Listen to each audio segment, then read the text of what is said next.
मैं हूं स्वाति खंडेलवाल। आप देख रहे हैं हमारी खास पेशकश रोड टू रिकवरी और आज हमारा फोकस रहेगा दो सेक्टर्स पर। एक होगा एफएमसीजी और उसके बाद हम बात करेंगे फाइनेंशियल सेक्टर पर भी, जिसमें एनबीएफसी की कंपनी एमएनएम फाइनेंस। और चलते हैं सीधे पहले एनबीएफसी सेक्टर पर ही फोकस करेंगे और जानते हैं vice chairman and managing director of Mahindra finance Ramesh Iyer हमारे साथ जुड़ रहे हैं। हाल ही में रिजल्ट्स भी कंपनी के आए हैं, उस पर बातचीत करेंगे। और जो स्टिमुलस पैकेज की अनाउंसमेंट सरकार ने की, जो एक भारी भरकम 20 लाख करोड़ रुपीस का ब्रेकअप दिया, उसका कितना असर सेक्टर पर पड़ेगा वो भी जानेंगे।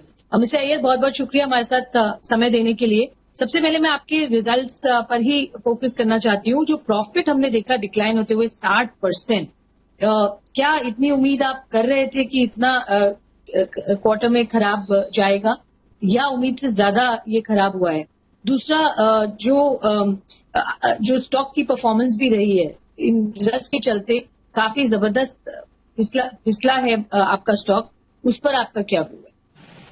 तो जहां तक प्रॉफिट का सवाल है, अगर आप देखें तो वी हैव मेड एक एडिशनल 564 करोड़ ऑफ प्रोविजन, और हमने एक आगे का ध्यान रखते हुए ये किया है कि जिस तरह से आज माहौल है, जिस तरह से हम हमारी कस्टमर की बात को समझ रहे हैं, हमें ऐसा लगता है कि ये प्रोविजन करना जरूरी है। और ये ओवरले हमने किया है और इस वजह से 560 ऑड करोड़ हमने प्रोविजन किया है। Otherwise it would have been a growth over the previous quarter. तो हम इससे कोई इतना ज्यादा नाराज नहीं है कि प्रॉफिट 60% से जो गिर गया है। तो इट इज बेसिकली हमारी एक कॉन्शियस डिसीजन रहा है टू मेक एडिशनल प्रोविजन। जहां तक स्टॉक परफॉर्मेंस का सवाल है, इस पर हम इतना ध्यान नहीं देते। हमारा काम है कि हम अपना परफॉर्मेंस करते रहें, अपनी बिजनेस को ठीक से संभालें, अपनी बिजनेस की कस्टमर की बात को समझें और उसको क्या सोल्यूशन देना चाहिए उस पर ध्यान दें, ताकि स्टॉक वो अपना काम करेगा। उस पर हमें स्पेशल ध्यान देने की मैं समझता हूँ कोई खास जरूरत नहीं है। प्रोविजन आपने किए हैं क्योंकि आप समझते हैं कि थोड़ा प्रोविजन की जरूरत यहाँ थी और इस वजह से जो हमने वीक परफॉर्मेंस देखी है वो है। बट सर, अब मेन क्वेश्चन ये है कि अब आगे कैसा लग रहा है डिमांड का सिनेरियो, क्योंकि लोअर डिसबर्समेंट हमने देखे इस क्वार्टर में। क्या स्ट्रैटेजी अडॉप्ट करी जाएगी आपकी कंपनी के द्वारा जिसमें थोड़ा सा डिमांड आए क्रेडिट ऑफ टेक में और डिसबर्समेंट में, उस पर आप क्या करेंगे? देखिए, ऐसा है कि अगर कंट्री को ग्रीन, एम्बर और रेड जोन में अगर देखा जाए, तो मैं समझता हूँ कि green and amber zone will bounce back, थोड़ा जल्दी से अपना कारोबार शुरू हो जाएगी। और आज हम ऑलरेडी देख रहे हैं कि ट्रैक्टर में डिमांड अच्छा है, जो कस्टमर आ रहे हैं वो मांग रहे हैं कि हमें फाइनेंस चाहिए, हम ट्रैक्टर लेना चाह रहे हैं। तो इसी तरीके से एक एक प्रोडक्ट जो है अनफोल्ड होगा। मेरे ख्याल से सेकेंड जो प्रोडक्ट जिसमें ये देखने मिलेगा, मैं समझता हूँ प्री ओन्ड व्हीकल में डेफिनेट डिमांड दिखेगी। फिर उसके बाद जो है स्मॉल एलसीवी, छोटी पिकअप गाड़ियां, फिर छोटा 3 व्हीलर जो स्मॉल गुड्स कैरी करती है, सो ये सेगमेंट में भी एक पिकअप देख सकता है। आई थिंक जो सेगमेंट थोड़ा सा टाइम लगेगा ऐसे हमें लग रहा है वो है पैसेंजर व्हीकल्स, और दूसरा जो है हेवी कमर्शियल व्हीकल, जहां के ड्राइवरों की कमी रहेगी, लोड फैक्टर भी रहेगा, उसमें थोड़ा सा टाइम लग सकता है। तो अगर ये सबको कुल मिला के देखें तो ऑलरेडी कुछ डिमांड हमें दिख तो रहा है, लेकिन अगर ठीक ठाक होने की बात करें तो हम समझते हैं कि पोस्ट मानसून डेफिनेटली ये एक बेनिफिट हमें दिखेगा। और अगर मानसून भी एवरेज प्लस रहा तो रूरल मार्केट का एक रिवाइवल जो है ये अच्छा खासा रहेगा पोस्ट सितंबर। तो मानसून के बाद थोड़ा बहुत यहाँ इम्प्रूवमेंट आप देख सकते हैं। पर सर, आपने जो प्रोविजनिंग की बात की, एक मुझे ये आपसे समझना है कि ये जो प्रोविजनिंग आपने फैक्टर इन की है, क्या ये पर्याप्त है? इज इट इनफ, या आपको लगता है कि आगे प्रोविजनिंग करने की और जरूरत पड़ सकती है? मतलब इसका टाइमलाइन हम कब तक ले सकते हैं? या आपने प्रोविजनिंग 1 क्वार्टर या 2 क्वार्टर ध्यान में रख के की है, या ये केवल अभी के लिए है और आगे प्रोविजनिंग की और जरूरत पड़ सकती है? देखिए, हमने ये अनुमान लगाया है कि अगर मई तक मॉरिटोरियम है, अगर इसका आगे मॉरिटोरियम नहीं दी जाती है, और हम समझते हैं कि मॉरिटोरियम नहीं देनी चाहिए, जबकि रीशेड्यूलमेंट अलाउ करना चाहिए फाइनेंस कंपनियों को, ताकि वो एक एक कस्टमर को क्या चाहिए उसको समझे। क्योंकि सब कस्टमर को ये नहीं चाहिए कि भाई हमें 90 डेज की मॉरिटोरियम दे।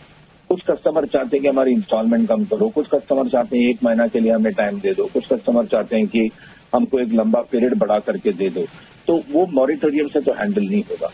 और हम समझते हैं कि मॉरिटोरियम के बजाय रीशेड्यूलमेंट होना चाहिए। लेकिन अगर मई में मॉरिटोरियम पीरियड खत्म हो जाती है और हम ये समझेंगे कि अगर जून से रेगुलर होना चाहिए कस्टमर, तो ये नॉट पॉसिबल है, क्योंकि कस्टमर तुरंत अपना कमाना नहीं शुरू करेगा। अगर कमाते भी हैं तो कुछ वो अपने लिए रखेंगे, कुछ जो शॉर्ट टर्म लोन वगैरह लिए होंगे ये पीरियड में उसको रीपे करने की कोशिश करेंगे। तो हमारा ये अनुमान है कि 2 या 3 महीना इनको लगेगा स्टेबलाइज होने में। और दूसरा हमने ये देखा है कि कौन कौन सेगमेंट में जो है प्रेशर बढ़ सकती है। जैसे मैंने बताया कमर्शियल व्हीकल, टैक्सी ऑपरेशन, इसको और ज्यादा टाइम लग सकता है। तीसरी हमने ये देखा है कि कौन से एरिया या जोन में इसका परिणाम हो सकता है। तो ये क्लियरली हमें समझ में आता है कि red zone will take longer. तो हमने ये तीनों चीजों को मिलजुला करके कितनी प्रोविजन की रिक्वायरमेंट है वो किया। ये कोई 1 क्वार्टर 2 क्वार्टर वाली बात नहीं है। ये सब सेगमेंट, चाहे वो कमर्शियल व्हीकल हो, एग्रीगेटर हो, टैक्सी ऑपरेशंस हो, रेड जोन्स में कस्टमर हो, और जो कस्टमर अपनी इंस्टॉलमेंट कम कराना चाहते हैं, ये सबको हमने मिलजुला करके एक प्रोविजन किया है। लेकिन अगर ये परिस्थिति और लंबा चल गई, समझो 6 महीना तक कुछ नहीं हुआ, कोविड का इम्पैक्ट और 6 महीना चल गया, लॉकडाउन और एक्सटेंड हो गया 2-4-6 महीने से, तो अलग बात करनी पड़ेगी। लेकिन आज का माहौल में जो हमें समझ में आता है उसमें हम वेल कवर्ड हैं।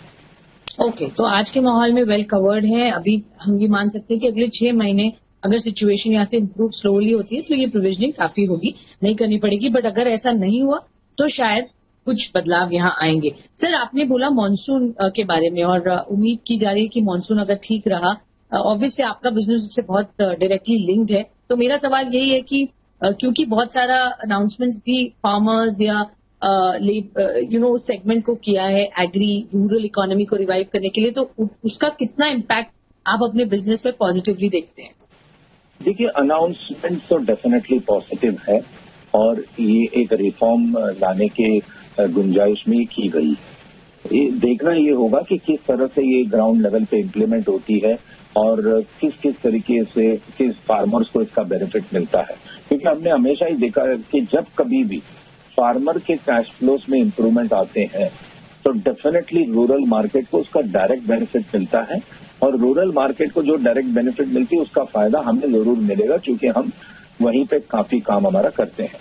तो हमारी ये उम्मीद जरूर है कि इतना सारा जो अनाउंसमेंट हुआ है, इसके जैसे जैसे डिटेलिंग आएंगे, इसके एग्जीक्यूशन प्लान आएंगे और ये जैसे जैसे ग्राउंड लेवल पे इम्प्लीमेंट होते जाएंगे, तो इसका फायदा जो है आज से 1 साल के अंदर में काफी कुछ देखने मिलेगा। हमारी भी उम्मीद ये है कि sentiments will return positive and farmers would be benefited, जिससे हमको डायरेक्ट फायदा मिल सकता है। ओके, तो इम्प्लीमेंटेशन इज की, जैसा सभी कह रहे हैं कि कैसे इम्प्लीमेंट होता है, इसकी जो डिटेल्स आती है वो कैसे आएंगी, उस पर बड़ा निर्भर करेगा। बट सर, अगर मैं आपसे पूछूं, आपकी अभी कस्टमर बेस कितनी है और कितनी आपको उम्मीद है ये बढ़ेगी करंट सिचुएशन में, और कितने कस्टमर्स ने ये अवेल किया है मॉरिटोरियम जो आरबीआई ने अनाउंस किया है, उसका कितना इम्पैक्ट आपके बिजनेस पे पड़ेगा?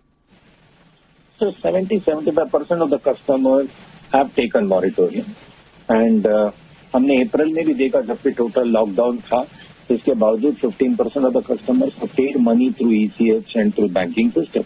और मई में हमने 15 दिन जो देखा उसमें ऑलरेडी 15-20% लोग पेमेंट कर चुके हैं। तो हम समझते हैं कि ये कस्टमर नहीं देने वाली बात नहीं है। ये समझना जरूरी है कि क्या वो इतना जल्दी दे पाएंगे। जो परिस्थिति से लोग गुजर रहे हैं और इनका इनकम जो है जनरेट करने में टाइम जाएगा, और ये सब ऐसी परिस्थिति जहां हमें भी समझकर पार्टनरशिप अप्रोच लेना जरूरी है। ये नहीं कि हमने किसी को प्रेशराइज कर दिया, किसी ने गाड़ी सरेंडर कर दिया, क्या करेंगे उस गाड़ी को लेकर के।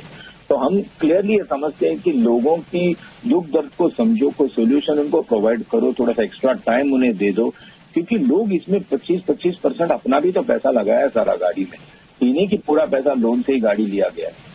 तो जो लोग अपना 25% लगाए हैं और जो लोग 1-2 साल ऑलरेडी पेमेंट कर चुके हैं, तो आप सोचिए उनका इन्वेस्टमेंट प्रोडक्ट में आज 40%, 50% हो चुका है। तो मैं नहीं समझता हूं कि सारा ही कस्टमर नहीं देने वाली बात करेंगे, लेकिन हर कस्टमर के रिक्वायरमेंट को समझना जरूरी है और उस हिसाब से उनको एक सोल्यूशन प्रोवाइड करना जरूरी है। चाहे उनका इंस्टॉलमेंट कम करना पड़े, चाहे उनका पीरियड को बढ़ा के देना पड़े, या उनको कुछ टेम्पररी लोन की रिक्वायरमेंट है तो वो प्रोवाइड करें ताकि वो अपनी परिस्थिति से बाहर निकले। अगर ये तरीके का अप्रोच अगर हम रखते हैं तो हम समझते हैं कि अधिकतर कस्टमर जो है इससे बाहर आ जाएंगे। Okay, fair enough. तो ये ध्यान दिया जा रहा है कि मोस्ट कस्टमर्स इसमें से बाहर आ जाए, बट अभी ऑब्वियसली बहुत सिचुएशन ऐसी है जो कि क्रिटिकल है। 70 से 75% आप कह रहे हैं आपके कस्टमर्स ने ये लोन मॉरिटोरियम को लिया है। अब सर, आपकी कंपनी की फाइनेंशियल्स वो बहुत जरूरी है इस वक्त समझना, कैसी है, और फंड रेजिंग के आपके कोई इमीडिएट प्लान्स है, उस पर आप क्या? देखिए, जहां तक लिक्विडिटी का सवाल है, बड़ी कंपनियों, अच्छी रेटेड कंपनी और जिसके अच्छे प्रमोटर बैकिंग हो और जिसके अच्छे ट्रैक रिकॉर्ड हो, तो ये कंपनियों को लिक्विडिटी रेज करने में कोई बड़ी दिक्कत नहीं है। आज हमारी अगर बात करें तो हमारे पास काफी लिक्विडिटी पोजीशन है और हमेशा ही हम ALM मैच करके चलते हैं। हम कोई शॉर्ट टर्म लेकर के लॉन्ग टर्म लेंडिंग ऐसा काम नहीं करते हैं। तो अगर ये परिस्थिति ऐसी चली, समझो 6 महीना तक अगर हमें इसे हैंडल करना पड़े, तो कलेक्शंस कम होंगे, डिसबर्समेंट्स भी कम होंगे, लेकिन जितने हमारी कैश फ्लो पोजीशन है उससे हम सारा लोन जो है टाइम पे रीपे कर पाएंगे और इंटरेस्ट सर्विस कर पाएंगे और फिक्स्ड कॉस्ट डेफिनेटली मीट कर पाएंगे। तो हमने 6 महीने तक का जो है एक प्लानिंग हमारा किया हुआ है कि अगर कलेक्शंस नहीं होती है, कम होती है और डिसबर्समेंट्स भी इतना ज्यादा नहीं होता है और कम रहते हैं, तो जो आज हमारी कैश फ्लो पोजीशन है, it is very comfortable to meet कि 6 महीने तक की जो रिक्वायरमेंट है ये हम डेफिनेटली मीट कर पाएंगे। ओके, तो ये एक इम्पॉर्टेंट बात कही, 6 महीने तक की रिक्वायरमेंट आप कंप्लीट कर पाएंगे। एक आखिरी सवाल सर, मैं आपसे ये जानना चाहती हूँ, क्योंकि हाल ही में आपने एक सॉर्ट ऑफ JV या पार्टनरशिप किया है जहां मैन्युलाइफ ने एक्वायर किया 4% महिंद्रा एसेट मैनेजमेंट कंपनी में। इस तरीके के और कुछ पार्टनरशिप्स, कोई स्टेक सेल्स वगैरह हम देखेंगे कंपनी की तरफ से? ये नए स्ट्रैटेजी क्या अडॉप्ट करेंगे जिसमें आप बिजनेस को रेजिलिएंट बनाए, रोबस्ट बनाए और फोकस्ड बनाए? देखिए, ये सब ऐसी सिचुएशन है जहां हर बिजनेस मॉडल को रीविजिट करना जरूरी है। और मैं बार बार ये कहता हूं कि हम अपने मर्जी से चाहे जो करना चाहे करें, बट जब तक वो कस्टमर के रिक्वायरमेंट को नहीं मीट करती हो तो वो मॉडल का कोई उपयोग नहीं है, वेस्ट ऑफ टाइम।